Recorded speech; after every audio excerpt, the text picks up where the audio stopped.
राधे राधे महाराज जी। महाराज जी, गृहस्थी में रहकर बैलेंस बना के चलें तो फिर प्रभु मिलन की व्याकुलता कैसे बढ़ेगी? अगर नहीं तो किस तरह से हम प्रभु मिलन की चाह और विरह? सबसे पहली बात है पापाचरण का त्याग, चाहे वो गृहस्थ में हो या विरक्त में हो। जब तक धर्म विरुद्ध आचरण का त्याग नहीं होगा तब तक ऐसा भजन होगा जैसे चलनी में गाय दुहा जाए।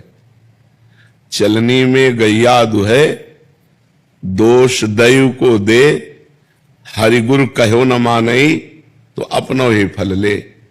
अब जैसे गृहस्थ में बहुत सुंदर भक्ति हो सकती है, विरक्त से भी अच्छी, क्योंकि विरक्त में हमें दूसरों का अन्न पाना होता है, दूसरों का वस्त्र पहनना होता है, दूसरों के लिए हमारा बहुत कुछ जाता है।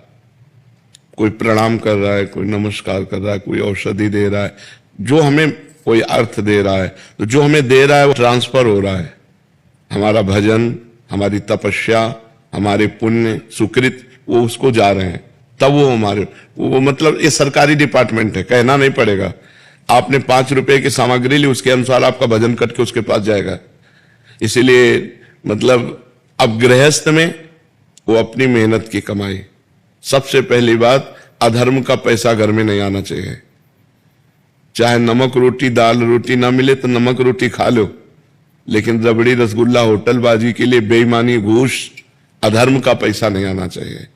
अगर भगवान के भजन में चलना है तो अधर्म के पैसे का त्याग।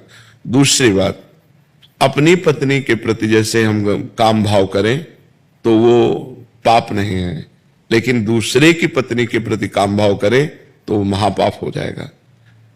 धन और काम भोग, ये दो बातें सबकी बुद्धि को भ्रष्ट कर देती है प्रायः। और तो छोटे छोटे बड़े अटैक हैं, लेकिन बड़ा अटैक ये है काम का और धन का। बस ये जीव की बुद्धि को भ्रष्ट कर देता है। अब हम भगवत प्राप्ति की, ये तो परहेज हुआ। भगवत प्राप्ति के लिए सबसे पहला काम भगवान नाम का अभ्यास करना, जीव से भगवान नाम का अभ्यास करना, और परिवार में हर सदस्य में भगवान की भावना करना, फिर मोहल्ले में हर सदस्य में भगवान की भावना करना, फिर पूरे गांव में, फिर हम उसको बढ़ाते चले जाएं, पूरे विश्व में ले जाएं, तब हमें भगवत प्राप्ति हो जाएगी। 2 बातें हैं, नाम जप और भगवत भावना, बस इसी से भगवत प्राप्ति हो जाएगी। जो परहेज है वो बिगड़ गया तो रोग ठीक नहीं होगा, नहीं भव रोग पक्का ठीक हो जाएगा।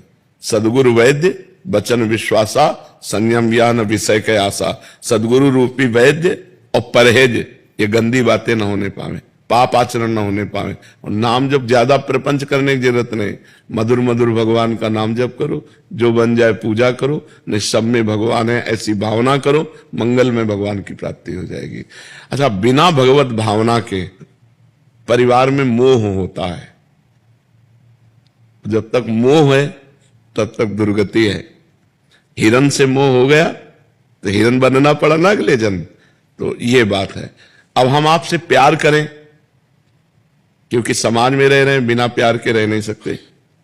पत्नी, पुत्र, माता, पिता, भाई, बहन, रिश्ते नाते और भी सब, ये हमें करना पड़ेगा गृहस्थी में। तो हम मोह ना करें, प्यार करें। प्यार होता है भगवान से, सब में मेरे भगवान विराजमान है, ऐसी भावना से यदि हम रहें और नाम जप करें और गंदे आचरणों का त्याग करें, गंदे भोजन का त्याग करें, बढ़िया भगवत प्राप्ति हो जाएगी। समझ रहे हो? तुम्हारा बैलेंस बनाने का मतलब क्या है? तो हमने जैसा कहा वो तुम्हारी समझ में आया है नहीं? जब ब्याह हो जाए तब केवल अपनी पत्नी में, नहीं तब तक ब्रह्मचर्य रहे। तब अभी तो बैलेंस बनाना ही नहीं है, अभी तो बिल्कुल फिट चल रहा है, फिर बैलेंस सोचो आगे जब ब्याह हो जाए। तो हमने ये संपूर्ण गृहस्थों के लिए बात बताई कि अगर ऐसे चला जाए तो धर्म पूर्वक हमारा भगवान के मार्ग में कदम बढ़ता चला जाएगा, और एक दिन भगवान कृपा करेंगे और हमें भगवत प्राप्ति हो जाएगी। समझ पाए?